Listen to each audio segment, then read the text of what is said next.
قسط number 29۔ Hall سے تقریباً آدھے سے زیادہ مہمان جا چکے تھے۔ اب وہاں صرف حساس مہمان ہی موجود تھے۔ ڈنر کے بعد چائے کا دور چل رہا تھا۔ نادر اور ہنا ان کے ساتھ وہیں کرسیوں پر بیٹھ گئے تھے۔ چائے کے دوران باتوں کا ایک سلسلہ تھا جو ختم ہونے میں نہیں آ رہا تھا۔ خصوصاً راحت اور اسامہ کی زبان تو مسلسل چل رہی تھی۔ نادر کے بھائی بھابھی وغیرہ دوسرے عزیزوں کے ساتھ باتوں میں مصروف تھے، اس لیے ہنا بھی دلہن ہونے کے باوجود ان کا ساتھ دے رہی تھی، جس پر سومیہ کو خاصا اعتراض تھا۔ کچھ تو خیال کرو ہنا، ایک دن ہوا ہے تمہاری شادی کو، کس طرح زبان چل رہی ہے تمہاری؟ دلہن باتیں کرتی ہوئی ذرا بھی اچھی نہیں لگتی۔ سومیہ سے آخرکار برداشت نہیں ہوا۔ دلہن کا مطلب ہے انسان گونگا بن جائے؟ ہنا کھلکھلائی۔ نہیں، دلہا کا مطلب ہوتا ہے گونگا بن جائے۔ دیکھو، نادر تو ایسے خاموش بیٹھا ہے جیسے اپنے نام کے ساتھ زبان بھی تمہیں دے چکا ہو۔ راحت نے نادر کی طرف اشارہ کیا اور وہاں موجود سب ہنس پڑے تھے۔ نادر مسکراتے ہوئے اسے گھور کر رہ گیا تھا۔ آپ لوگ ہنی مون منانے کہاں جائیں گے؟ صادق صاحب نادر سے مخاطب ہوئے۔ اسامہ نے سوئٹزرلینڈ کے ٹکٹس گفٹ کیے ہیں، 1 ہفتے بعد روانہ ہوں گے۔ نادر اسامہ کی سمت دیکھتے ہوئے مخاطب ہوا۔ اسامہ صاحب کا انتخاب لاجواب ہے۔ سوئٹزرلینڈ تو پھولوں کا دیس ہے۔ صادق صاحب اس کی طرف دیکھ کر خلوص سے بولے۔ اس پر کوئی شک نہیں ہے کہ اسامہ کا انتخاب تو لاجواب ہی ہوتا ہے۔ راحت ہام ہائی گلا کھنکارتے ہوئے گویا ہوا۔ اس کی نگاہ لائبہ پر غیر محسوس طریقے سے اٹھی تھی۔ سب اس کا اشارہ سمجھ کر مسکرا اٹھے تھے۔ صادق گو کہ اس کی ذومانی بات سے لا علم تھے، مگر سب کو مسکراتے دیکھ کر وہ بھی مسکرا اٹھے تھے۔ لائبہ جو ہنا اور سومیہ کے درمیان بیٹھی تھی، اس نے اس کی بات کو نظر انداز کرنا ہی بہتر جانا تھا۔ باتوں کے دوران 12 بج گئے تھے اور میرج گارڈن کی ٹائمنگ بھی ختم ہونے والی تھی۔ وہ ایک دوسرے سے اجازت لے کر اٹھ گئے تھے۔ سومیہ اور صادق نادر کی بھابھی اور بھائی سے اجازت لینے اور خدا حافظ کہنے چلے گئے تھے۔ ہنا ڈریسنگ روم میں چلی گئی۔ وہ بھی خاموشی سے پورچ میں صادق کی کار کے پاس چلی آئی، جہاں اب صرف اس کار کے علاوہ 4 کاریں اور کھڑی ہوئی تھیں۔ وہ یہاں آتے ہوئے جتنا گھبرا رہی تھی اور پریشان ہو رہی تھی، اب اس میں کمی آ گئی تھی۔ اسامہ صرف اس سے ایک بار ہی ٹکرایا تھا، اس کے بعد وہ پورے وقت ان کے درمیان رہا تھا، مگر لائبہ کو اس نے نظر انداز کر رکھا تھا۔ راحت کی مانی خیز چوہیاں اسے ڈسٹرب کر جاتی تھیں، مگر جس حساب سے وہ دوڑ رہی تھی وہ دوبارہ اس سے مخاطب نہیں ہوا تھا، اور یہی وہ چاہتی تھی۔ اس نے ریسٹ واچ میں ٹائم دیکھا، 12:15 ہوئے تھے۔ سومیہ اور صادق ابھی تک اندر سے نہیں آئے تھے۔ وہ انہیں بلانے کی غرض سے اندر بڑھی تو تیزی سے اس کی طرف آتے ہوئے اسامہ کو دیکھ کر بری طرح سٹ پٹا گئی۔ وہ مارے گھبراہٹ کے فیصلہ ہی نہ کر سکی کہ اندر جائے یا واپس پارکنگ لاٹ میں چلی جائے، اور وہ اس وقت تک اس کے نزدیک پہنچ چکا تھا۔ اس طرح گھبرا کیوں رہی ہو؟ کیا میں تمہیں آدم خور نظر آ رہا ہوں؟ وہ نزدیک آ کر بے تکلفی سے بولا۔ عرصہ ہوا اس نے آپ کا لفظ اس کے ساتھ لگانا چھوڑ دیا تھا۔ آپ مجھ سے اس طرح بے تکلفی سے مخاطب نہ ہوا کریں، وہ چڑھ کر بولی۔ آپ غیروں کے لیے استعمال ہوتا ہے، اس لیے معذرت چاہتا ہوں۔ اگر آپ جیسے لوگ معذرت اور درگزر کے معنی سمجھ جائیں تو معاشرہ کافی سدھر جائے۔ تم ہم مجھ سے شدید متنفر ہو اور شاید رہو گی۔ اپنی فضول ضد اور اکڑ میں اپنے چاہنے والوں کو دشمن بنا رہی ہو۔ اپنی تصویریں میرے پاس دیکھ کر تم یہ سمجھ بیٹھی تھی کہ طوبہ نے وہ تصویریں مجھے دی ہیں۔ اس کی طرف دیکھتے ہوئے وہ طنزیہ اور دل جلانے والے لہجے میں گویا ہوا۔ وہ بکھلا کر بے ربط لہجے میں بولی۔ وہ تصویریں میں نے تنہائی میں دیکھی تھیں اور نیگیٹو البم سے نکال لیے تھے، اس لیے تم بلا وجہ ہی طوبہ کو غلط سمجھ بیٹھی ہو۔ اگر ایک سچی اور مخلص دوست کی محبت چاہتی ہو تو طوبہ سے اپنے رویے کی معافی مانگ لو۔ وہ اچھی لڑکی ہے، تمہیں معاف کر دے گی، کیونکہ میں اسے بتا چکا ہوں کہ تم نے نفسیاتی اٹیک کے دوران اس سے زیادتی کی ہے۔ Okay bye. وہ گہری نگاہ اس کے چہرے پر ڈالتا اپنی کار کی طرف بڑھ گیا۔ کتنے دن ہو گئے، تابندہ کی کوئی خبر ہی نہیں ہے، ذرا معلوم تو کرو۔ خورشید فون کی طرف اشارہ کر کے شمائلہ سے مخاطب ہوئی، جو لابی میں بیٹھی نوٹس بنانے میں مصروف تھی۔ امی، آپ بھول رہی ہیں، پچھلے ہفتے ہی تو تابی نے فون کیا تھا کہ وہ 1 ہفتے بعد سوات بحرین جائے گی فرحان بھائی کے ساتھ، شاید آج کل روانہ ہونے والی ہو۔ وہ پین کاپی پر رکھ کر ان سے مخاطب ہوئی۔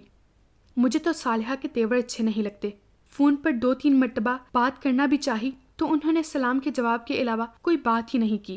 نہ معلوم تابندہ کے ساتھ ان کا کیسا رویہ ہوگا۔ اس کی شادی کو 6 ماہ ہو گئے ہیں، ابھی تک وہ ایک بار بھی یہاں نہیں آئی۔ وہ اس کے نزدیک ہی بیٹھ گئیں، ان کے چہرے پر اداسی اور پریشانی پھیلی تھی۔ کیا ملا ہے میری ماں کو اس زندگی میں؟ شوہر کی بے اعتنائی، بے پرواہی، ایک مدت کی پریشانی اور رنج و غم، کبھی ان کے چہرے پر میں نے آسودہ مطمئن مسکراہٹ نہیں دیکھی۔ اس کے باوجود کبھی میں نے انہیں اللہ سے شکوہ کرتے نہیں دیکھا۔ ہر وقت ہر حال میں ان کے چہرے پر، ان کی زبان پر اللہ کا شکر ہی رہتا ہے۔ کتنی عظیم و صابر ماں ہے میری۔ شمائلہ ان کی طرف دیکھتے ہوئے سوچ رہی تھی۔ انور بھی آج کل میں آنے والا ہے، تابش اسکول سے آ جائے تو اسے ساتھ لے کر رقیہ کو دیکھاؤں۔ اب معلوم نہیں کیسی طبیعت ہے اس کی۔ حسنہ باجی نے بہت غلط حرکت کی ہے۔ رقیہ پھپھو تو اسی صدمے سے بیمار پڑ کر فالج کی مریضہ بن گئیں۔ کچھ بیٹیاں ایسی بھی ہوتی ہیں جو ماؤں کو زندہ لاش بنا دیتی ہیں۔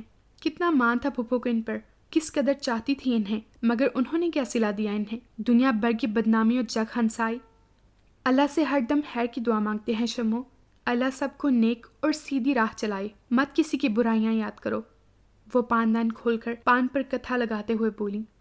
آپ تابندہ کی طرف سے پریشان مت ہوا کریں، فاران بھائی بہت خیال رکھتے ہیں اس کا۔ بیٹا، سسرال میں صرف شوہر کی چاہت سے گزارا نہیں ہوتا، پہلے گھر والوں کے دل جیتنے پڑتے ہیں۔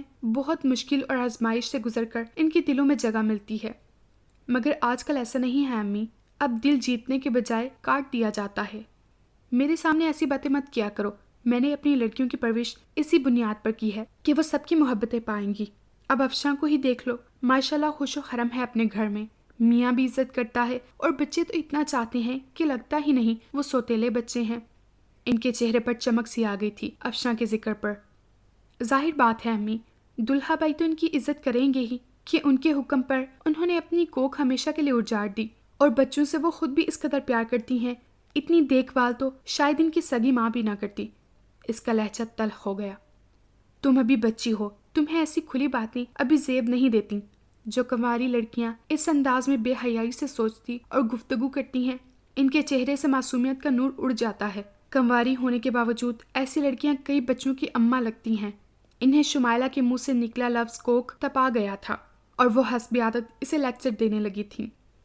شمائلہ نے شرمندہ ہو کر چہرہ جھکا لیا کہ وہ اس وقت بھول گئی تھی کہ وہ تابندہ سے نہیں امی سے مخاطب ہے، جن کے نزدیک ایسی باتیں بے حیائی میں شمار ہوتی ہیں۔ ہال روم میں سب جمع تھے۔ روہیل بھی اپنی پوری فیملی سمیت موجود تھے۔ اماں جان نے نبیل کی اور اس کی بیوی عائشہ کی دعوت کی تھی، اور ساتھ ہی ان کے سب بیٹے اور پوتا پوتی جمع تھے۔ بڑی بیٹی نگت بھی ایک روز پہلے اسلام آباد سے کراچی آئی تھیں اور ان کے ساتھ باتوں میں مصروف تھیں۔ سب کھانا کھانے سے فارغ ہو چکے تھے، کافی کا دور چل رہا تھا۔ اماں اپنا کافی کا مگ ملازمہ کو دینے کے بعد ان سے مخاطب ہوئیں تو ان کی پاکدار آواز کی وجہ سے سب خاموشی سے ان کی طرف متوجہ ہو گئے۔ مجھے فخر ہے اپنی اولاد پر، جن پر وقت کی نفسا نفسی اور خود غرضیوں نے کوئی اثر نہیں ڈالا، وہ محسوس انداز میں بولی تھی۔ اندرونی مسرت سے ان کا سرخ سفید چہرہ گلنار ہو رہا تھا۔ سفید براغ کاٹن کی شلوار سوٹ میں ملبوس کاٹن کے کڑھے ہوئے دوپٹے سے ان کے سر کے بال چھپے ہوئے تھے، آدھی پیشانی تک دوپٹہ لپٹا ہوا تھا۔ ان کی بھوری آنکھیں خوشی سے روشن تھیں، ہاتھ میں سچے موتیوں کی تسبیح موجود تھی۔ ان کی عمر 90 کے قریب تھی، مگر آواز میں وہی روبو گرج تھی۔ جب بولتی تھی تو مخاطب خاموش ہو جایا کرتا تھا۔ اب بھی لگ رہا تھا وہاں بیٹھے اتنے نفوس جیسے مجسمے ہوں۔ اللہ کا بہت بہت احسان ہے، شکر ہے اس مالک القدوس کا کہ میرے خاندان میں محبت و احترام کی فضا قائم ہے، اور انشاءاللہ رہتی دنیا تک قائم رہے گی، کیونکہ جو پرخلوص و بامروت خون ہماری نسل میں برسوں سے موجود ہے، یہ اخلاق و مروت، رواداری اور اپنائیت اسی کا تاثر ہے، ورنہ جو آج کل کے وقت میں ہو رہا ہے اس نفسا نفسی سے ہم سب ہی واقف ہیں۔ روہیل نے زینب کو ارشد کے لیے مانگا ہے، تمہیں یا بہو کو اعتراض تو نہیں ہے؟ اماں جان لمبی تمہید کے بعد اصل موضوع بیان کر کے بڑے بیٹے اختر ملک اور بہو زینت ملک کی طرف دیکھتے ہوئے نرم لہجے میں بولی، آپ ہماری بزرگ ہیں اماں جان، ابا جان کے انتقال کے بعد ان کی محبت اور احترام بھی ہم نے آپ سے ہی منسوب کر دیا تھا۔ فیصلے گھریلو ہوں یا کاروباری، سب میں اماں جان ہم نے آپ کی رائے اور فیصلوں کو قبول کیا ہے، اور بلا شبہ ہم کامیاب بھی رہے ہیں۔ ہمارے مستقبل کے فیصلے بھی آپ نے کیے تھے، اب ہمارے بچوں کے مستقبل کے فیصلے بھی آپ کے مبارک ہاتھوں سے انجام پائیں، اس سے زیادہ خوش قسمتی بچوں کے لیے اور کیا ہوگی؟ روہیل کی خواہش آپ کا فیصلہ مجھے اور زینت کو دل و جان سے قبول ہے۔ اختر صاحب کی ملائم و شیریں آواز احتراماً آہستہ تھی۔ زینت بیگم کے چہرے پر اقراریہ مسکراہٹ تھی۔ مجھے اپنے بچوں کی سعادت مندی سے یہی امید تھی، سدا خوش رہو۔ مسرت و فخر و انصبات سے اماں جان کی آنکھوں میں آنسو چمکنے لگے تھے۔ مبارکباد کا شور ایک دم اٹھا تھا۔ اماں جان، منگنی کی تقریب ہم کچھ دنوں بعد کریں گے، ابھی میں زینی کی انگلی میں انگوٹھی پہنا کر شگون پورا کرنا چاہتی ہوں۔ بھائی صاحب، آپ کی اور بھابھی کی کیا مرضی ہے؟ عظمت بیگم اماں کے بعد ان سے مسکرا کر مخاطب ہوئیں۔ کیسی باتیں کرتی ہو عظمیٰ، زینی اس رشتے سے پہلے بھی تمہاری ہی بیٹی تھی اور اب بھی ہے، تم شوق سے انگوٹھی پہنا دو۔ زینت ہنستے ہوئے بولی۔ انشاءاللہ بھائی صاحب، انشاءاللہ زینی اس گھر میں اور اس گھر میں کوئی فرق محسوس نہیں کرے گی۔ روہیل صاحب مسکراتے ہوئے ان سے مخاطب ہوئے۔ سب کے چہرے سچی مسرتوں کے نور سے چمک رہے تھے۔ ملازم سے مٹھائی منگوائی گئی تھی۔ اماں کے کہنے پر عائشہ اور ماریہ زینی کو لینے اس کے کمرے میں گئی تھیں، جو اپنے مستقبل کے فیصلے سے بے خبر اپنے کمرے میں تھی۔ ماریہ نے مسکراتے ہوئے اسے جب یہ نیوز سنائی تو وہ بے یقینی سے ان دونوں کو دیکھتی رہ گئی۔ کیا ہوا زینی؟ ماریہ اور عائشہ اس کا سفید پڑتا ہوا چہرہ دیکھ کر گھبرا گئیں۔ بھابی، وہ تو بہت غصے والی ہیں، وہ ہکلا کر بولی۔ بے وقوف، دونوں کہکا لگا کر ہنس پڑیں۔ ہم تو ڈر ہی گئے تھے، غصہ تو سب کو آتا ہے، فرق صرف یہ ہوتا ہے کہ کسی کو کم آتا ہے تو کسی کو زیادہ۔ ارشد بس ذرا غصے کا تیز ہے، لیکن پرخلوص اور جان نثار بھی بہت ہے، ماریہ نے اسے سمجھایا۔ بہت ہینڈسم اور خوبصورت ہے میرا دیور، ایسے لڑکوں کے لیے تو لڑکیاں خواب دیکھتی ہیں۔ کل خود ہی ناز کرو گے اپنی قسمت پر۔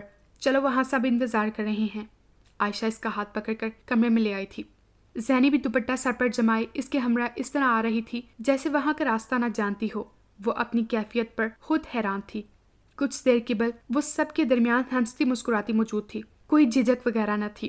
اب اس نئے رشتے نے احساسات اور دھڑکنیں ہی بدل ڈالی تھیں۔ نگاہیں اور گردن خود بخود ہی جھک گئی تھیں۔ اندر کی جانب بڑھتے قدم بہت وزنی محسوس ہو رہے تھے۔ اتنی شرم آ رہی تھی کہ وہ یوں ہی گردن اور نگاہیں جھکائے کمرے میں داخل ہوئی، اور عائشہ نے اسے اماں اور عظمت کے برابر میں بٹھا دیا تو وہ ریموٹ سے چلتے روبوٹ کی طرح وہاں بیٹھ گئی۔ لیجیے اماں، آپ پہنائیے۔ عظمت ڈائمنڈ کی خوبصورت نازک سی انگوٹھی جویلری باکس میں سے نکال کر ان کی طرف بڑھاتے ہوئے بولی۔ یہ تو دھوکہ ہے ممی، انگوٹھی ارشد بھائی پہنائیں گے۔ شمیر جو بہت دیر سے اپنی زبان پر پہرے بٹھائے بیٹھا تھا اس وقت خاموش نہ رہ سکا۔ کیوں؟ ارشد کیوں پہنائیں گے؟ ان کی منگنی ارشد بھائی سے ہو رہی ہے یا اماں جان سے؟ اس کے انداز پر بھرپور کہکا پڑا۔ ہماری یہ پرانی روایات ہیں، لڑکی کو منگنی کی انگوٹھی بزرگ پہناتے ہیں۔ ممی، ہمارے خاندان میں بہت پرانی روایات ہیں جو اب بہت بوسیدہ ہو گئی ہیں، اور بوسیدہ چیزیں تو کباڑیے بھی نہیں لیتے۔ پلیز تبدیلی لائیے نا۔ میری سمجھ میں نہیں آتا کہ تم جیسا غیر سنجیدہ اور شوخ مزاج لڑکا ڈاکٹر کس طرح بن گیا ہے۔ اس فیلڈ میں تو بہت سنجیدہ اور بردبار لوگ آتے ہیں۔ اماں جان مسکرا کر بولی۔ منگنی کے فوراً بعد آنکھیں ضرور چیک کروائیے گا۔ یہ نئے رشتے کا احترام تھا کہ زینی سے بہت بے تکلفی سے بات اور چھیڑ چھاڑ کرنے والا شمیر ادب سے مخاطب تھا۔ کیوں؟ عظمت بیگم بے اختیار مخاطب ہوئیں۔ پہلے یہ نمک اور چینی میں فرق محسوس نہیں کر سکتی تھیں، اور اب جس طرح بھابھی کے ساتھ یہ چہرہ جھکا کر آئی ہیں تو مجھے محسوس ہوتا ہے اب انہیں راستہ بھی صاف دکھائی نہیں دیتا۔ شمیر کے ساتھ سب کے ہنسنے پر زینی سمٹ کر رہ گئی۔ اب تمہاری طرح بے حیا بے ادب بن جائے زینی بھی، نگہت مسکرا کر بولی۔ اس کی باتوں کی پرواہ نہ کرتے ہوئے اماں جان نے زینی کی انگلی میں ارشد کے نام کی انگوٹھی پہنا دی اور کئی بڑے نوٹ اس کی ہتھیلی پر رکھ دیے۔ عظمت بیگم نے بھی کئی بڑے نوٹ اس کے ہاتھ پر رکھ کر اسے سینے سے لگا لیا۔ سب ایک دوسرے کو مبارکباد دینے لگے۔ اسامہ کہاں ہیں؟ نہ شام کو چائے پر تھے اور نہ ڈنر میں شریک ہوئے، اب تک ان کا پتہ نہیں ہے۔ روہیل صاحب فوزیہ بیگم سے مخاطب ہوئے۔ ان کی ہر کام میں انتہا پسندی عروج پر ہوتی ہے۔ پہلے بزنس میں بالکل انٹرسٹ نہیں تھا، اب یہ حال کہ رات دن اسی میں مصروف ہیں۔ سمجھ میں نہیں آتا کس مزاج کے ہیں۔ اسد ٹوکیو میں موجود ہیں تو اسامہ یہاں رہ کر بھی اتنے ہی دور لگتے ہیں۔ صبح ناشتے کی ٹیبل پر ملاقات ہوتی ہے یا رات ان کی واپسی پر۔ مجھے تو دال میں کچھ کالا لگتا ہے، شمیر اچانک بولا۔ آپ کو دال کیسے یاد آ گئی؟ فوزیہ بیگم مسکراتے ہوئے مخاطب ہوئیں۔ انہوں نے خاموشی سے شادی تو نہیں کر لی؟ کیسی باتیں کرتے ہو، ہر وقت مذاق اچھا نہیں ہوتا، نبیل سنجیدگی سے بولا۔ ارشد ابھی تک نہیں آئے، ذرا فون تو کرو۔ عظمت بیگم ریسٹ واچ دیکھتے ہوئے شمیر سے مخاطب ہوئیں۔ اب تو ان کا پردہ ہو گیا، یہاں کیسے آئیں گے؟ شمیر زینی کی طرف دیکھ کر شرارت سے بولا۔ ایسی کوئی پابندی بھی نہیں ہے، اس کا یہ گھر پہلے بھی تھا اور اب بھی ہے، کوئی پردہ وردہ نہیں ہے، اماں جان اٹھتے ہوئے بولی۔ ماما، میں طوبہ کی طرف جا رہی ہوں، جلد آؤں گی۔ لائبہ بیڈ پر آنکھیں بند کیے لیٹی ماما سے ان کی طرف جھک کر آہستگی سے مخاطب ہوئی۔ اچھا جاؤ، ماما اپنی بوجھل آنکھیں کھول کر اس سے مخاطب ہوئیں۔ ان سے اجازت لے کر وہ کوریڈور سے گزر کر لان عبور کرنے کے بعد ڈرائی وے پر آ گئی جہاں ڈرائیور کار لیے تیار کھڑا تھا۔ لائبہ کو آتے دیکھ کر اس نے جلدی سے دروازہ کھول دیا۔ وہ دوپٹہ سنبھالتی اندر بیٹھ گئی۔ کار تیزی سے سڑک پر دوڑ رہی تھی۔ وہ آنکھوں پر سن گلاسز لگائے باہر بھاگتے دوڑتے مناظر کو دیکھ رہی تھی۔ وہ بہت پریشان و نادم تھی اور از حد پشیمان تھی۔ اس شیطان صفت شخص کی وجہ سے وہ اپنی بے انتہا پیاری اور عزیز دوست سے کس قدر بدگمان و کبیدہ ہو گئی تھی کہ اس سے تصدیق کیے بنا ہی کس قدر برا برتاؤ اس کے ساتھ کیا تھا، کیسے کیسے الفاظ اور جملے اس سے کہے تھے۔ اس نے کرب سے اپنے ہونٹ دانتوں سے کچلے، لیکن وہ کتنی نائس اور گریٹ ہے کہ میری ہر زیادتی برداشت کر گئی۔ اس دن اس سے کہے گئے لفظ اس کے ذہن میں گونج رہے تھے اور وہ پچھتا رہی تھی۔ راستے میں اس نے طوبا کے لیے گلاب و موتیا کے پھولوں کا بوکے لے لیا اور اس کے پسندیدہ آئس کریم اور سینڈوچز خریدے۔ کار طوبا کے پورچ میں جیسے ہی رکی، وہ ڈرائیور سے پہلے دروازہ کھول کر اندر طوبا کے کمرے کی طرف آ گئی اور دروازہ ناک کیے بغیر ہی ہینڈل گھماتی اندر آ گئی۔ طوبا جو باتھ روم سے نکل رہی تھی حیرت سے اسے دیکھنے لگی۔ قبل اس کے کہ وہ کچھ کہتی، لائبہ والہانہ انداز سے اسے لپٹ گئی۔ پلیز طوبا، مجھے معاف کر دو۔ ریئلی میں بہت شرمندہ ہوں اس دن پر۔ نہ معلوم مجھے کیا ہو گیا تھا جو میں نے تم سے اتنا برا سلوک کیا، پلیز۔ وہ اسے لپٹے ہوئے بھیگے لہجے میں بول رہی تھی۔ کل رات ہینا کے ولیمے پر اسامہ نے جب اسے اصل بات بتائی کہ ان فوٹو کے نیگیٹو اس نے خفیہ طور پر البم سے حاصل کیے تھے اور اسی طرح اس کی کاپی بنوا کر واپس البم میں رکھ دیے تھے، تو اس شخص کی چالاکی و مکاری پر جو اس کا حال ہوا سو ہوا، مگر وہ اپنے رویے پر بہت نادم ہو گئی تھی۔ رات اس نے مشکل سے گزاری تھی کہ وہاں سے واپسی میں ہی گھر پہنچتے ہوئے 1 بج گیا تھا۔ آج دوپہر کے کھانے کے بعد وہ تیار ہو گئی تھی۔ بلا تحقیق و تصدیق اپنی ضد پر اس نے طوبا کو کتنا بے عزت کر ڈالا تھا، جس کا پچھتاوا اسے رات سے لہو لہان کر رہا تھا۔ کوئی بات نہیں یار، دوستی میں ایسی بات کبھی کبھی ہو بھی جاتی ہے۔ طوبا خوش دلی سے اس سے لپٹ گئی تھی۔ ایسی چھوٹی موٹی لڑائیاں تو دوستی کو مضبوط و پائیدار بناتی ہیں۔ وہ دانستہ یہ بات چھپا گئی کہ اسامہ نے اس کی کیفیت بتانے کے علاوہ پیش گوئی بھی کی تھی کہ جب بھی وہ جنونی دورے کے اثر سے نکلے گی فوراً اپنی غلطی پر نادم اس کے پاس چلی آئے گی۔ اس بات کو 1 ہفتہ بھی نہیں ہوا تھا اور وہ شرمندہ سی آن موجود ہوئی تھی۔ کتنی شدید محبت کرتے ہیں اسامہ بھائی سے، جو اس کی ہر کیفیت و عادات کا ادراک انہیں ہو جاتا ہے۔ وہ اس کے چہرے کو تکتے ہوئے سوچ رہی تھی، تم نے مجھے معاف کر دیا نا؟ اگر کوئی بات ہو تو ابھی کہہ دو۔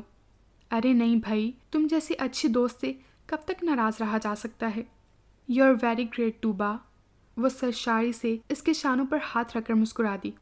تمہیں کس طرح سمجھاؤں طوبا کہ اس شخص کی شیطانی حرکتوں کے باعث میں تم سے کس قدر بدگمان ہو گئی تھی؟ بی بی جی، یہ آپ کار میں بھول آئیں۔ ڈرائیور آئس کریم پیک اور بوکے لیے دروازہ نوک کر کے اندر آ گیا۔ تھینک یو، لائبہ اس کے ہاتھ سے سامان لے کر بولی۔ اب یہ میں ہرگز نہیں کہوں گی کہ اس تکلف کی کیا ضرورت تھی۔ طوبا اس کے ہاتھ سے بوکے اور آئس کریم لیتے ہوئے کھلکھلا کر بولی تو لائبہ بھی ہنس پڑی۔ تم جاؤ، میں لائبہ کو چھوڑنے آ جاؤں گی۔ طوبا ڈرائیور سے بولی۔ میں جلدی جاؤں گی، ماما تنہا ہو جاتی ہیں میری غیر موجودگی میں۔ ڈرائیور کے جانے کے بعد لائبہ طوبا سے بولی، چلی جانا، میں رات سے پہلے شاہ رخ کے ساتھ چھوڑ آؤں گی۔ رشوت کے طور پر میری پسندیدہ آئس کریم اور سینڈوچ بھی لائی ہو۔ بہت ہوشیار ہو گئی ہو۔ طوبا سینڈوچ اسے دینے کے بعد اپنا سینڈوچ کھاتے ہوئے اس کے نزدیک بیٹھ گئی۔ اب یہ تمہاری سوچ پر مسئلہ ہے کہ میرے حلوس کو رشوت کا نام دیتی ہو یا سفارش کا۔ لائبہ اطمینان سے سینڈوچ کھاتے ہوئے بولی۔ انکل آنٹی ابھی نہیں آئے؟ کل آئیں گے، صبح 7 بجے کی فلائٹ ہے۔ اب موسم چینج ہو رہا ہے تو ممی کی طبیعت بھی بہتر ہو گئی ہے، اور ممی آج کل شاہ رخ کے لیے لڑکیاں بھی تو تلاش کر رہی ہیں۔ اس گھر میں بہو کی کمی کا احساس ممی پاپا دونوں کو شدت سے ہونے لگا ہے۔ شاہ ان کی پسند سے شادی کرے گا؟ لائبہ حیرانی سے بول اٹھی۔ شاہ کی خواہش تھی کہ اس کے لیے لڑکی ممی پسند کریں۔ لڑکیوں سے اس کی فرینڈشپ محض انجوائمنٹ تھی، شادی وہ کسی اندیکھی لڑکی سے کرے گا۔ کتنی بے وقوف ہوتی ہیں لڑکیاں جو خود کو اتنا عرصہ اور بے وقت کر لیتی ہیں کہ لڑکے ان کے ساتھ دل کھول کر وقت گزارتے ہیں، اور جب شادی کا وقت آتا ہے تو وہ لڑکیاں محض کھوٹے سکے نظر آنے لگتی ہیں۔ پھر ماں باپ کی پسند کی گئی لڑکیاں ہی قابل قبول ہوتی ہیں۔ یہ حقیقت بھی ہے اور المیہ بھی، مگر کون اہمیت دیتا ہے ان باتوں کو؟ لائبہ اکتائے ہوئے لہجے میں بولی۔ شاید تم اسامہ بھائی کو اسی خوف سے مسترد کر رہی ہو۔ تم اس شخص کو اچھی طرح نہیں جانتی، تم نے صرف ان کی پرسنالٹی دیکھی ہے۔ تمہیں شدید غلط فہمی ہے لائبہ۔ اسامہ بھائی بہت اچھے، بہت مخلص و ہمدرد انسان ہے۔ طوبا اس کا نارمل انداز دیکھ کر اسے سمجھانے کی کوشش کرنے لگی۔ شاہ رخ بہت بہتر انسان ہے، اس کا موازنہ ہم ان سے نہیں کر سکتے۔ وہ ٹیشو پیپر سے منہ ہاتھ صاف کرتے ہوئے نرمی سے بولی۔ ان کے درمیان جنگ کا آغاز یہی اسامہ کی ذات بنی تھی، اور اب وہ بہت سنبھل کر طوبا کا ووٹ اس کی طرف سے ہٹا کر اپنی جانب کرنا چاہتی تھی، اس لیے ناگواری کے باوجود بہت تحمل سے اس کی بات سن رہی تھی۔ لیکن ایک بات میں ایمانداری سے کہوں گی، شاہ رخ نے محض اپنی رنگین طبیعت کے باعث فرینڈ شپ کی اور جائز حدود میں، مگر اسامہ بھائی کو تو اس سے زیادہ رنگین و حسین ماحول ملا، اور لڑکیاں خود انہیں سراہتی اور پسند کرتی ہیں۔ اگر وہ نیگیٹو پرسنالٹی ہوتے تو آسانی سے راجہ اندر بنے اپنے ارد گرد حسینوں کا دربار لگا سکتے تھے۔ ظاہری اور پوشیدہ طور پر کوئی کیا کہہ سکتا تھا انہیں؟ یہ ان کا مضبوط کردار اور روشن شخصیت ہی تھی کہ انہوں نے کسی نازک مقام پر بہکے بغیر اپنے کردار کو یوں ہی شفاف و چمکدار رہنے دیا۔ رہنے دو طوبا، تم اس شخص کی فضول طرفداری کر رہی ہو، تم اس کے اصل روپ سے واقف نہیں ہو، وہ دانت بھینچ کر بولی۔ میرا مشورہ، میری رائے غور سے سنو لائبہ۔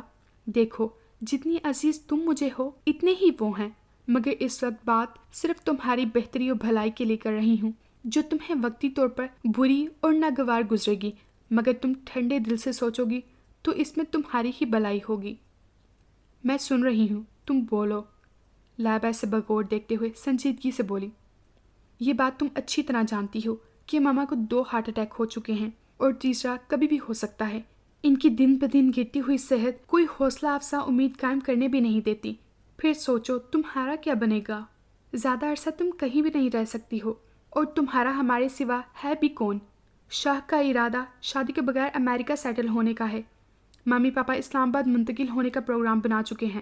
اسلام آباد تم نہیں رہ سکتی، جبھی جلدی گھبرا کر بھاگ گئی تھی۔ پھر بتاؤ کیا ہوگا تمہارا؟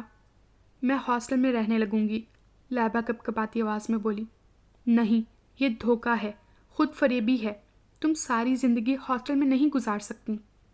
میں نے پورا بچپن ہاسٹل میں گزارا ہے، اب بھی گزار لوں گی۔ جب تمہیں ماما جیسی پرشفقت و پرخلوص تنہا بے گھر صورت مل گئی تھی، جبکہ اس دور میں ایسے کردار صرف کہانیوں ڈراموں میں نظر آتے ہیں، حقیقت میں سگے رشتے ناپائیدار و بے اعتماد ہو چکے ہیں، تمہیں صرف ایک مضبوط و پائیدار سہارے کی ضرورت ہے، جو شادی کے بعد تمہیں تحفظ بھی دے اور مستقبل بھی، اور میرے خیال میں تمہارے لیے اسامہ سے زیادہ مضبوط بااعتماد ساتھی کوئی اور نہیں مل سکتا۔ یقین مانو لائبہ، وہ تمہارے لیے لاجواب شوہر ثابت ہوں گے، بے انتہا چاہنے والے، بے پناہ خیال رکھنے والے، ریئلی تمہارے ہر دکھ اور محرومیوں کو مداوا کر دیں گے۔ طوبا آہستہ آہستہ اپنے ہدف پر پہنچ چکی تھی۔ لائبہ کے چہرے کے رنگ تیزی سے بدلے تھے۔ میں اس شخص سے شادی کروں؟ یہ ممکن نہیں ہے۔ تم میری فکر چھوڑ دو۔ شاہ آفس سے کب آتا ہے؟ وہ موضوع بدلتے ہوئے بولی۔ لائبہ کو قائل کرنا مشکل تھا۔ ٹاپک چینج مت کرو لائبہ، حقیقت سے فرار دانائی نہیں ہے۔ عقل مندی اور دانائی اسی میں ہے کہ بھٹکنے سے پہلے ہی انسان منزل کی راہ ازبر کر لے۔ وہ تم سے اتنی محبت کرتے ہیں کہ تمہارے مزاج سے مکمل آشنائی اور قرابت پیدا ہو گئی ہے انہیں۔ اگر واقعی محبت میں شدت ہو، خلوص میں کھوٹ نہ ہو، تو انسان ایک دوسرے سے دور رہ کر بھی ہم آہنگ ہو جاتا ہے۔ کیا ہم آہنگی دیکھ لی تم نے؟ لائبہ کو اسے اتار کر اس کے بیڈ پر نیم دراز ہو کر بولی۔ پہلے بتاؤ چائے کے ساتھ کیا کھاؤ گی، تاکہ میں ہانسامہ کو آرڈر دے دوں۔ پکوڑے بنوا لو، چٹ پٹے، املی کے چٹنی کے ساتھ، اور کسی چیز کا موڈ نہیں ہے۔ وہ آئے گھر میں ہمارے، خدا کی قدرت ہے، کبھی ہم ان کو کبھی اپنے گھر کو دیکھتے ہیں۔ شاہ رخ دروازہ کھول کر اندر آتے ہوئے لائبہ کو دیکھتے ہوئے گنگنایا۔ گھر کو نہیں، جیب کو دیکھو اپنی، اور تم سے کتنی مرتبہ کہا ہے، خواتین کے کمرے میں نوک کیے بغیر نہیں آتے، طوبا نے اسے دیکھتے ہی کہا۔ خواتین کے کمرے کا ذکر کر رہی ہو نا تم، جبکہ یہاں صرف 2 ہیں، پھر میں کیوں نوک کر کے آتا؟ وہ ڈھٹائی سے ہنستے ہوئے اس کے اور لائبہ کے درمیان زبردستی بیٹھتے ہوئے بولا۔ لائبہ جو اسے دیکھ کر بیٹھ گئی تھی، بے ساختہ مسکرا اٹھی۔ شاہ کے بچے، شرافت سے مجھے لائبہ کو شاپنگ کروا کے لے آؤ، ورنہ ہم تمہاری شادی میں پھڈا ڈال دیں گے، طوبا اسے ڈراتے ہوئے بولی۔ میرے بچوں نے کیا بگاڑا ہے تمہارا، جو تم ہر وقت انہیں برا بھلا کہتی رہتی ہو؟ شاہ کے بچے تمہیں نہیں چھوڑوں گی، شاہ کے بچے تمہارا بیڑا غرق ہو جائے، وغیرہ وغیرہ۔ آخر کیا بگاڑا ہے میرے بچوں نے تمہارا، جو تم ہاتھ دھو کر بلکہ نہا کر ان کے پیچھے پڑی رہتی ہو؟ ابھی تو بیچارے دنیا میں آنے کی دعائیں ہی مانگ رہے ہیں۔ شاہ رخ لڑاکا عورتوں کی طرح ہاتھ چلا چلا کر اسے بول رہا تھا۔ بہت عرصے بعد لائبہ کھلکھلا کر ہنسی تھی۔ اسے ہنستے دیکھ کر طوبہ بھی مجبوراً مسکرانے لگی۔ میری شادی میں پھڈا ڈالنے کے لیے رکھے گا کون تمہیں یہاں؟ اپنی شادی سے پہلے میں تمہارا بندوبست کرواؤں گا۔ تم جیسی لڑاکا لڑکی ایک دن بھی میری بیوی کو سکون سے نہیں رہنے دے گی۔ شاہ رخ نے کہتے ہی دروازے کی طرف دوڑ لگائی تھی اور طوبہ کا نشانہ ہمیشہ کی طرح ہتا ہو گیا تھا۔ ینگ مین، بزنس کیسے چل رہا ہے؟ رستم زمان بیڈ پر نیم دراز تھے۔ اسامہ ان کے نزدیک صوفے پر بیٹھا ہوا تھا۔ دوپہر کو آفس میں اس کے سیکرٹری نے اطلاع دی تھی کہ رستم زمان کا شوفر میسج دے گیا ہے کہ ان کی طبیعت ٹھیک نہیں ہے، وہ یاد فرما رہے ہیں۔ رستم زمان سے وہ حد درجہ عقیدت رکھتا تھا۔ ان کی پرشفقت و بااخلاق شخصیت اس سے مقناطیس کی طرح کھینچے لے آتی۔ اب بھی لنچ کے بعد سارا کام مینیجر کو سمجھانے کے بعد وہ یہاں چلا آیا تھا۔ جی سر، بہترین چل رہا ہے آپ کی دعاؤں سے، مگر سر حالات ابھی ذرا بھی نہیں سنبھلے ہیں۔ جو حالات اور گھٹن زدہ ماحول پہلے تھا وہ بدستور اب بھی ہے۔ ہر حکومت برسر اقتدار آنے سے پہلے جو وعدے اور دعوے کرتی ہے وہ حکومت مل جانے کے بعد محض عوام کو دکھائے جانے والے حسین خواب ثابت ہوتے ہیں۔ عوام کے لیے کسی نہ کسی بہانے سے اشیاء ہڈنوش کے دام بڑھا دیے جاتے ہیں۔ خزانے خالی ہونے کی خبریں برسر اقتدار حکومت دیتی ہے۔ ایک دوسرے پر الزامات کے لامتناہی سلسلے ہیں جو ختم ہونے میں نہیں آتے۔ حکومت ہٹاؤ، ملک بچاؤ تحریکیں چلتی رہتی ہیں۔ لوگوں میں اتنا نظم و ضبط نہیں ہے کہ کم از کم کسی حکومت کو تو اپنی مدت پوری کرنے دیں تاکہ خود عوام بھی دیکھ لیں کہ ان کے ووٹ کا درست اور بہترین استعمال کون سی پارٹی کر رہی ہے یا کر سکتی ہے۔ اسامہ بڑی سنجیدگی سے بولا، بیٹا ہمارے ملک میں وسائل کم اور مسائل زیادہ ہیں، آہستہ آہستہ ہی سب کچھ درست ہوگا۔ میرے جوڑوں میں بہت درد ہے، دراصل اتنے عرصے کی بھاگ دوڑ اب محسوس ہو رہی ہے۔ میں کچھ عرصہ آرام کرنا چاہتا ہوں اور چاہتا ہوں کہ پارٹی کچھ عرصے آپ کی رہنمائی میں کام کرے۔ وہ نرم لہجے میں اسے درخواست کے انداز میں بولے، یہ کیسے ہو سکتا ہے؟ آپ کی سیٹ میں نہیں سنبھال سکتا، آپ کے تجربے اور قیادت کے آگے میں کچھ بھی نہیں ہوں۔ اسامہ کا انداز کسی منکر و عاجز مرید جیسا تھا۔ آپ تو مجھے شرمندہ کر رہے ہیں۔ آپ میں جتنے حب الوطنی کے جذبات ہیں، اگر ہمارے ملک کے آدھے نوجوانوں کی دلی کیفیت ایسی ہی ہو جائے تو کوئی شک نہیں کہ ہمارا ملک 5 سال میں اتنی ترقی کر کے خوشحال ہو جائے گا جتنا وہ گزشتہ 50 سالوں میں بھی نہیں ہو پایا ہے۔ مجھے امید ہے آپ مجھ سے زیادہ پارٹی کو مضبوط و ہر دل عزیز کر سکتے ہیں۔ اگر آپ کا حکم ہے تو سر میں دل و جان سے حاضر ہوں، مگر اس شرط کے ساتھ آپ جلد ہی بستر چھوڑ دیں گے۔ اوکے مائی سن، وہ طمانینت سے مسکرائے۔ السلام علیکم بھابھی، کیسی ہیں آپ؟ ارشد اماں جان کے کمرے کی طرف بڑھ رہا تھا کہ اندر سے آتی ماریا کو دیکھ کر اہلاکن رک گیا۔ Black pant, sky blue shirt میں اس کی شخصیت جاذب نظر لگ رہی تھی۔ ہو چہرے پر سنجیدگی و مسکراہٹ پروقار لگ رہی تھی۔ میں ٹھیک ہوں، آپ سنائیں کیسے ہیں؟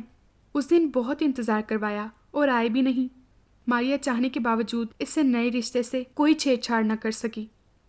اس دن نئے پروجیکٹ کے سلسلے میں ایک پارٹی سے میٹنگ میں بہت دیر ہو گئی تھی۔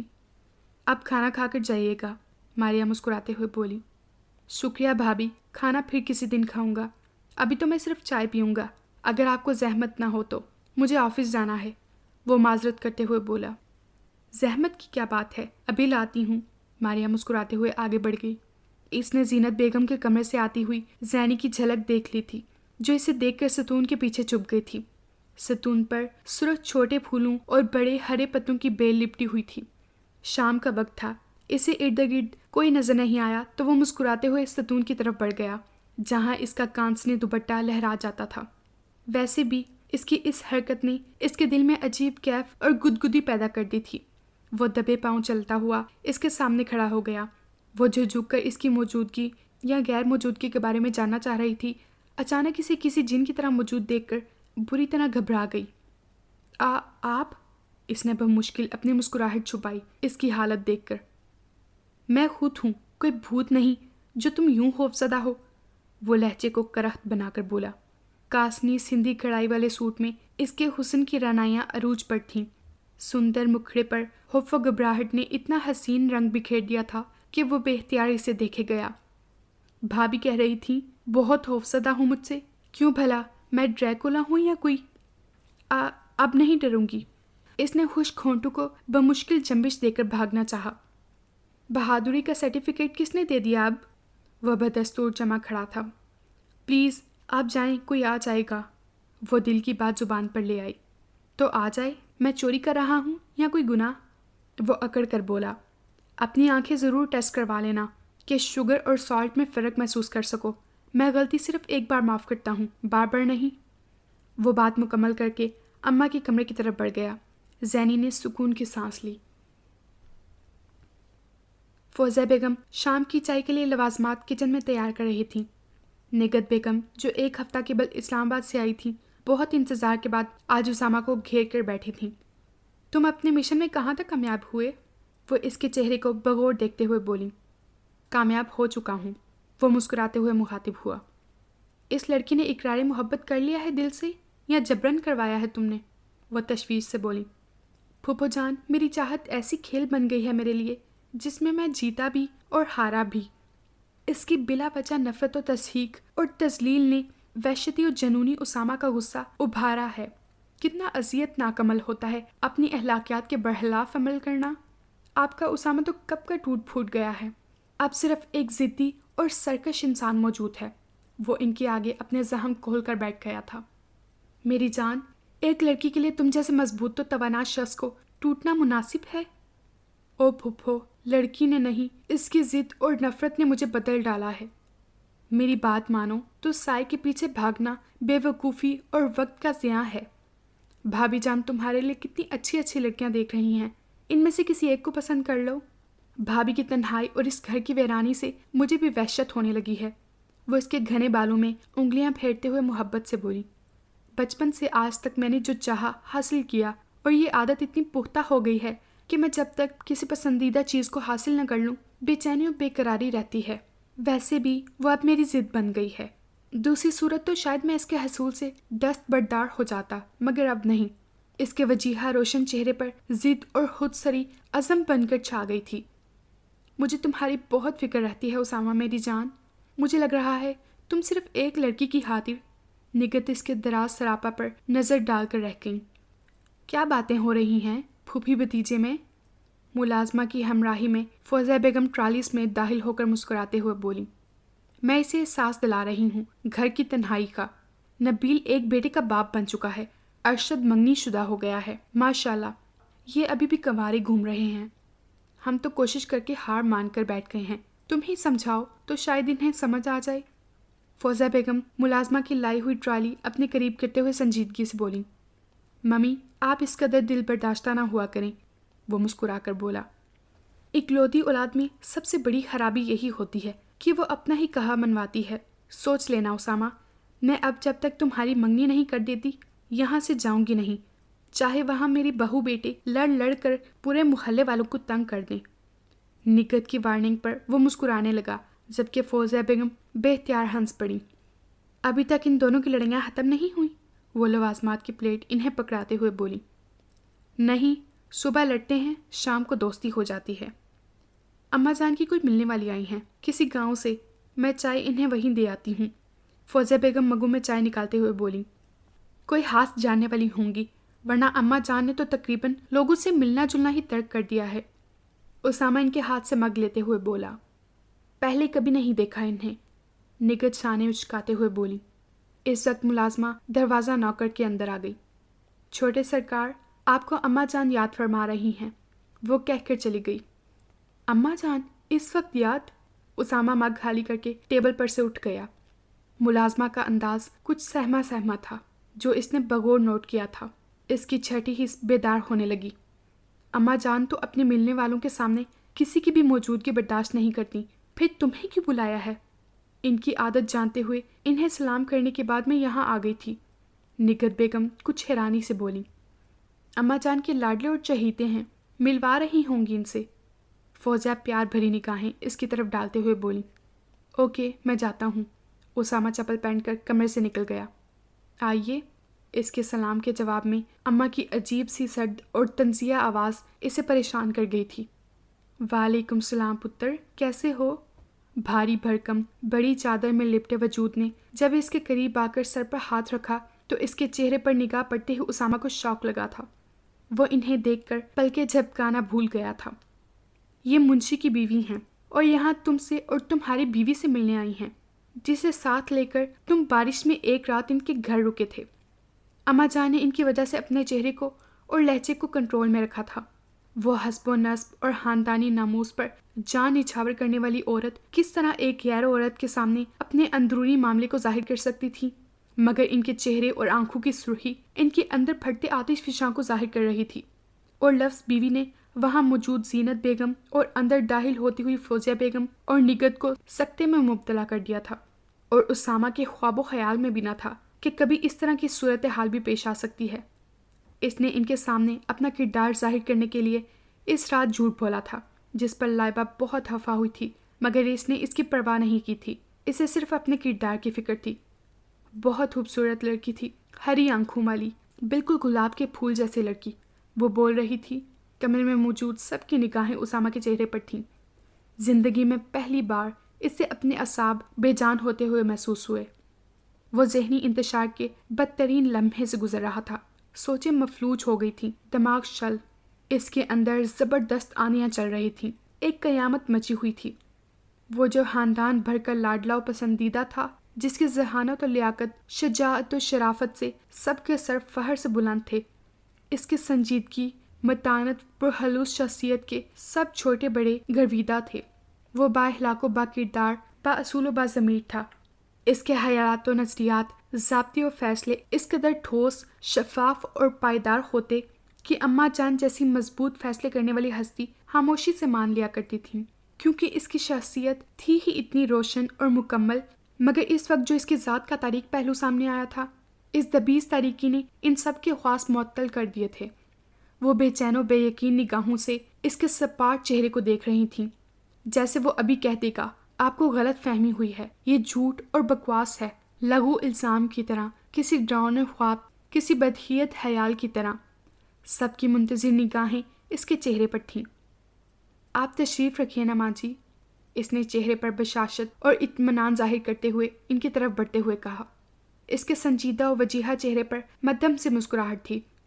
خطرناک اور طاقتور طوفان پہلے سمندر کی کوکھ میں ہلچل مچاتے ہیں، سطح آب پر ان کی حشر سامانیاں بعد میں ظاہر ہوتی ہیں۔ اس کے اندر بھی ایک طوفان موجزن تھا، مگر چہرہ اس کی سطح آب کی طرح پرسکون تھا۔ جیتے رہو بیٹا، لمبی عمر پاؤ، وہ اس کے سلام کے جواب میں سر پر اس کے ہاتھ پھیرتے ہوئے بولیں۔ گاؤں والے سب بہت یاد کرتے ہیں تمہیں، دعائیں دیتے ہیں، اخباروں میں سے فوٹو کاٹ کر اپنے بیٹھکوں اور ڈیروں پر لگا رکھے ہیں، تمہاری اچھی باتیں اخباروں میں پڑھ کر ایک دوسرے کو سناتے ہیں۔ اسامہ نگاہیں جھکائے بیٹھا تھا۔ وہاں موجود خواتین کی خاموشی بظاہر ان دونوں کی گفتگو کے لیے تھی، مگر آپس میں ان کی وابستگیاں، ذہنی روابط اتنے مستحکم تھے کہ وہ بآسانی اس وقت ان کی سوچوں اور خیالات و احساسات تک رسائی حاصل کر چکا تھا۔ آپ نے کھانا وغیرہ کھایا؟ اس نے اپنے خیالات کو جھٹکا۔ اللہ کا شکر ہے، ابھی چائے وغیرہ سے فارغ ہوئی ہوں، اب میں جاؤں گی۔ صبح یہاں آنکھیں ٹیسٹ کروانے آئی تھی تو مجھے خیال آ گیا تم کارڈ دے کر آئے تھے۔ میں نے تمہارے چچا کو بتایا تو وہ پہلے ہی گاؤں میں اخبار میں تصویر دیکھ کر بتا چکے تھے کہ تم ان کے مالی کے بیٹے ہو، چنانچہ وہ مجھے تم سے ملوانے لے آئے۔ سچ بیٹا، تمہارے اخلاق و مروت، غربہ پروری نے تمہیں بھولنے نہیں دیا۔ ان کے لہجے میں سچی مسرتیں پناہ تھیں۔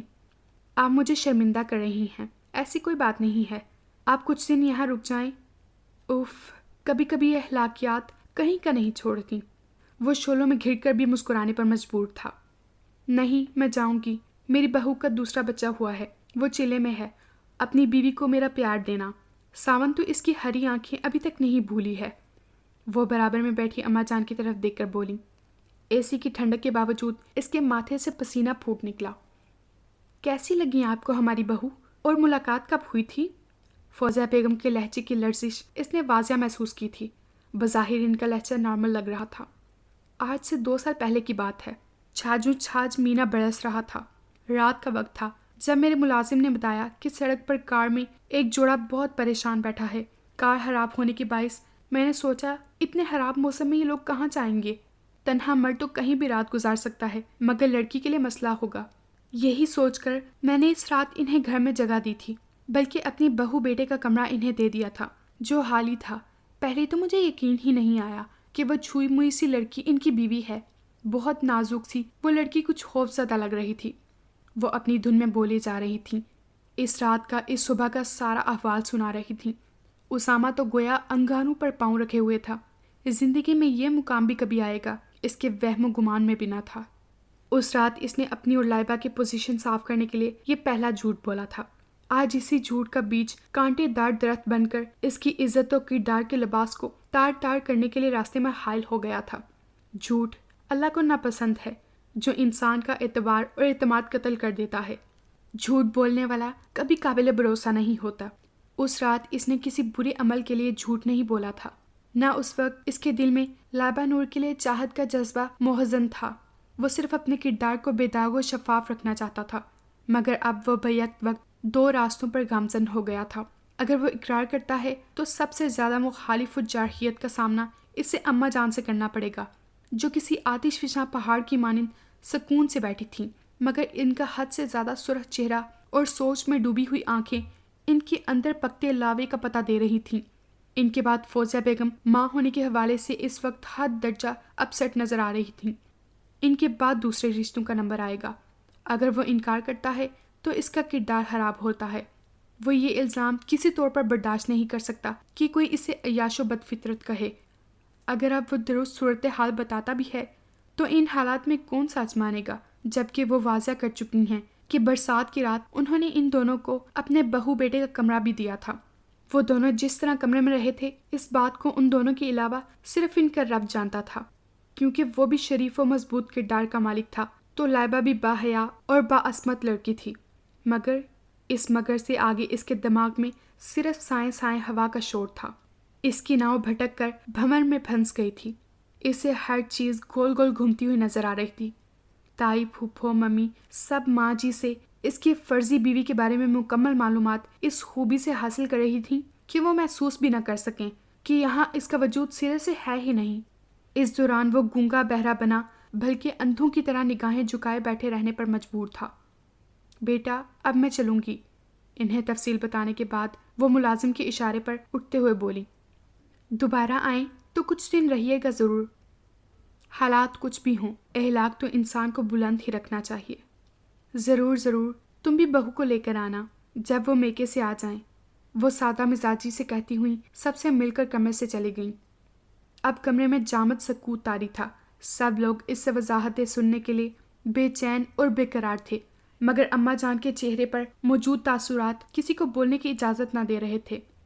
فوزیہ بیگم کے آنسو خاموشی سے ان کے جھکے ہوئے چہرے پر بہتے ہوئے ساڑی کے پلوں میں جذب ہو رہے تھے۔ اماں جان، ایسا نہیں ہے جیسا آپ سمجھ رہی ہیں۔ اماں کی خاموشی ناقابل برداشت تھی۔ کیا ایسا نہیں ہے؟ انہوں نے اپنی آنکھیں اس کی طرف اٹھا کر دیکھا۔ ان کی بھیگی آنکھوں میں اس کی محبت کی ٹوٹی ہوئی کرچیاں، اعتماد اور ارمان کا لہو دیکھ کر اس کے اندر تک درد کی تیز لہر دوڑ گئی تھی۔ منشی کی بیوی غلط کہہ رہی تھی۔ تم نے ایک جوان لڑکی کے ساتھ بغیر کسی رشتے کے رات گزاری تھی۔ اماں جان پلیز۔ جسم کا سارا خون ایک دم ہی اس کے چہرے اور آنکھوں میں اتر آیا تھا۔ بہت احتیاط اور محتاط انداز میں زندگی گزارنے والے شخص پر بہت نازک وقت پڑا تھا۔ اماں جان نے غصے میں کچھ اس طرح کے الفاظ استعمال کیے کہ اس نے ان کی حالت سمجھنے کے باوجود غصے، جھنجھلاہٹ اور ندامت کے مارے رگوں میں انگارے دوڑتے ہوئے محسوس کیے۔ میری ممتا اور نرمی سے تم نے بہت غلط فائدہ اٹھایا ہے اسامہ۔ بتاؤ، تم نے کب شادی کی؟ اگر نہیں کی تو میری تربیت میں، تعلیم میں کب اور کہاں ایسی کمی رہ گئی کہ تم اتنے گھٹیا اور گھناؤنے کھیل کھیلنے لگے؟ اماں جان، فار گاڈ سیک، آپ کس انداز میں گفتگو کر رہی ہیں؟ کیا میں اتنا ذیل اور بے حمیت انسان ہوں؟ منشی کی بیوی سچ کہہ رہی تھی، اس کو تمہارے رویے نے بھی ثابت کیا۔ تم اس سے پہچان گئے تھے۔ اب تمہارے انکار سے یہ بات سمجھ میں آ رہی ہے کہ تم نے منشی کی بیوی سے جھوٹ بولا تھا کہ وہ تمہاری بیوی ہے، کیونکہ اس طرح تم اسے اپنے پاس کمرے میں… آپ کو اپنی تربیت اور تعلیم پر ذرا اعتماد نہیں ہے اماں جان۔ غصہ، بے بسی، پریشانی، الجھن سے اس کی حالت عجیب ہو رہی تھی۔ اماں جان کا رویہ ایسا تھا جیسے کسی مجرم کو پھانسی دینے والے صفاق و بے رحم جلاد کا ہوتا ہے، ہر جذبے و احساس سے آری۔ بیٹا بات کیا ہے؟ آپ حقیقت بتائیں۔ آپ کا بچپن، لڑکپن اور جوانی سب ہمارے سامنے ہے۔ آپ بہت زیادہ سنجیدہ، کم گو اور تنہائی پسند کم عمری سے رہے ہیں، مگر یہ جو صورتحال پیش آئی ہے اس نے ذہن الجھا کر رکھ دیا ہے۔ درست بات آپ کے بتانے سے معلوم ہوگی۔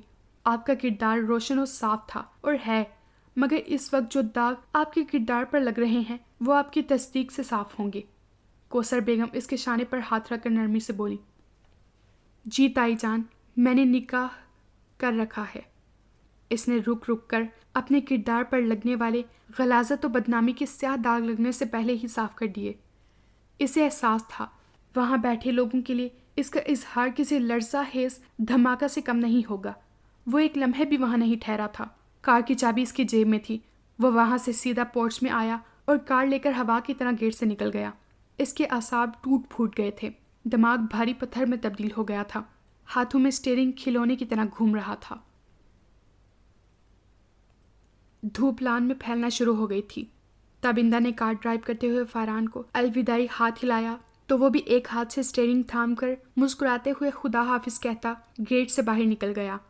کار نگاہوں سے اوجھل ہونے کے بعد تابندہ نے اپنے بکھرے ہوئے بال سمیٹ کر جوڑا باندھا اور دوپٹہ لپیٹ کر اندر آ گئی۔ سامنے لان میں صوفے پر بیٹھی صالحہ بیگم کے ماتھے پر ناگواری کی شکنیں تھیں۔ وہ سخت نظروں سے اسے گھور رہی تھیں۔ تابندہ کا دل انجانے خوف سے سہم گیا۔ کچھ عرصے سے صالحہ کا سلوک اس کے ساتھ ٹھیک نہیں تھا۔ وہ بے وجہ اکھڑی اکھڑی، بیزار، ناخوش سی دکھائی دیتی تھیں، اور جب سے رقیہ پھپھو کی فالج کی خبر ملی تھی، جب سے تو ان کا پارا بہت ہائی رہنے لگا تھا۔ بات بے بات وہ اس سے لڑنے کو تیار ہو جاتی، مگر وہ بہت صابر اور ٹھنڈے مزاج کی تھی۔ ان کی ہر بدسلوکی اور بدتمیزی ہندہ پیشانی سے برداشت کر رہی تھی۔ فاران نے اسے جتنی محبت و اعتماد دیا تھا، اس کی ٹوٹی الجھی شخصیت کو اپنے بے پناہ پیار اور چاہت سے سمیٹ لیا تھا۔ اس کی بے لوث اور سچی رفاقت نے اسے زندگی کے دلکش و دلنشین رنگوں سے متعارف کروایا تھا۔ اس کی بھرپور محبت نے اس کے حسن کو چاندنی کی طرح چمکا دیا تھا۔ اس کے رخساروں پر اس کی محبت کی شفق پھوٹی رہتی تھی۔ اس کی آنکھوں میں اس کی محبت کے جگنوں جگمگانے لگے تھے۔ اس کا سراپا پھولوں کی مانند مہکنے لگا تھا، جو صالحہ جیسی ماندانہ و حاسدانہ طبیعت کی عورت کو ایک آنکھ نہ بہا رہا تھا۔ حالانکہ تابندہ نے ان کی خدمت کرنے میں کوئی کسر نہیں چھوڑی تھی۔ سارے دن ملازمین کے باوجود وہ گھر بنانے سنوارنے میں لگی رہتی تھی، جس سے فاران کے والد تو بہت خوش تھے، مگر وہ اچھے بھلے کام میں عیب نکالتی رہتی۔ وہ فطرتاً احسان فراموش، خود پرست عورت تھیں۔ میں کہتی ہوں شادی کو 7-8 ماہ ہونے کو آئے ہیں، اب ختم کرو یہ چوچلے۔ کیا مطلب پھپھو؟ مجھ سے کوئی غلطی ہو گئی؟ وہ حیرانی سے مدھم لہجے میں بولی۔ غلطی تو ہم سے ہو گئی جو تم ماں بیٹی کے کرتوت نہ سمجھ سکے۔ ارے کیسی جادوگرنیاں ہیں ماں بیٹی، کیسے جادو سے اس نیک اور شریف بچی کو غائب کروا کر اپنا الو سیدھا کروا لیا۔ کیا کہہ رہی ہیں پھپھو جان آپ؟ وہی کہہ رہی ہوں جو تم سمجھ اور سن رہی ہو۔ پہلے میرے بیٹے پر ڈورے ڈال کر اسے دیوانہ بنایا، اگر میں نے اس کی ایک نہ چلنے دی تو جادو کے زور سے اس بچی کو غائب کروا دیا تاکہ میدان صاف ہو جائے، اور وہی ہوا۔ خدا کے لیے پھپھو جان ایسی باتیں نہ کریں۔ حسنہ مجھے بہنوں کی طرح عزیز تھی۔ وہ کم عمر اور سادہ طبیعت کی لڑکی تھی، صالحہ بیگم جیسی پکی عمر اور چالاک و مکار ذہنیت کی عورت نہیں۔ ان کے جھوٹے بے بنیاد الزامات پر وہ رو پڑی۔ اس کی احتجاج کرتی ہوئی دھیمی آواز ان کی بلند پاٹدار آواز سے دب گئی۔ میری معصوم بہن کو صدمے سے بیمار ڈلوایا، اب تو تمہارے کلیجوں میں ٹھنڈک پڑ گئی ہوگی۔ وہ فالج کی مریضہ بن کر بستر سے لگ گئی۔ ہائے میری بہن کو صدموں نے کیسی موذی بیماری لگا دی۔ وہ دھاڑے مار مار کر رونے لگی۔ تابندہ آگے بڑھ کر انہیں خاموش کرانے کی کوشش کرنے لگی تو انہوں نے نفرت سے اسے جھٹک دیا۔ مجھے تو اب اپنی فکر ہونے لگی ہے، نامعلوم میرا کیا حشر کرو گی۔ پھپھو آپ مجھے امی کی طرح عزیز ہیں۔ میں آپ کی لمبی عمر اور تندرستی کے لیے دعا کرتی ہوں۔ اللہ نہ کرے جو آپ کو کچھ ہو، آپ غلط فہمی میں مبتلا نہ ہوں۔ وہ قریب بیٹھتے ہوئے آزردگی سے کہنے لگی۔ ارے بس بس، میرے سامنے زیادہ باتیں بنانے کی ضرورت نہیں ہے۔ فاران سے دور دور رہا کرو۔ دنیا میں روز لاکھوں شادیاں ہوتی ہیں، مگر کوئی تمہاری طرح شرم و حیا گھول کر نہیں پی لیتا۔ میاں نے گھر میں قدم رکھا نہیں، یہ پہلے ہی ان کی بو پا کر بے قرار ہو جاتے ہیں۔ پھپھو جان، میں تو بہت دھیان رکھتی ہوں، مگر آپ ان کی شوخ طبیعت کو جانتی ہیں نا۔ ظاہری بات ہے میرا بیٹا ہے، وہ تم سے زیادہ جانتی ہوں، مگر تمہیں سمجھا رہی ہوں میں، اپنے آپ میں رہو۔ یہ ٹھاٹ باٹ عیش و آرام دیکھ کر اپنا ماضی نہیں بھولو۔ آج اتنی جلدی آ گئے آفس سے، طبیعت تو ٹھیک ہے نا؟ عائشہ منّے کے کپڑے تبدیل کرتے ہوئے اندر داخل ہوتے ہوئے ارشد سے بولی، جو خلاف معمول جلد ہی آ گیا تھا۔ آج سائٹ پر جانے کا موڈ نہیں بنا، کام بھی خاص نہ تھا، سوچا گھر ہی چلا جائے۔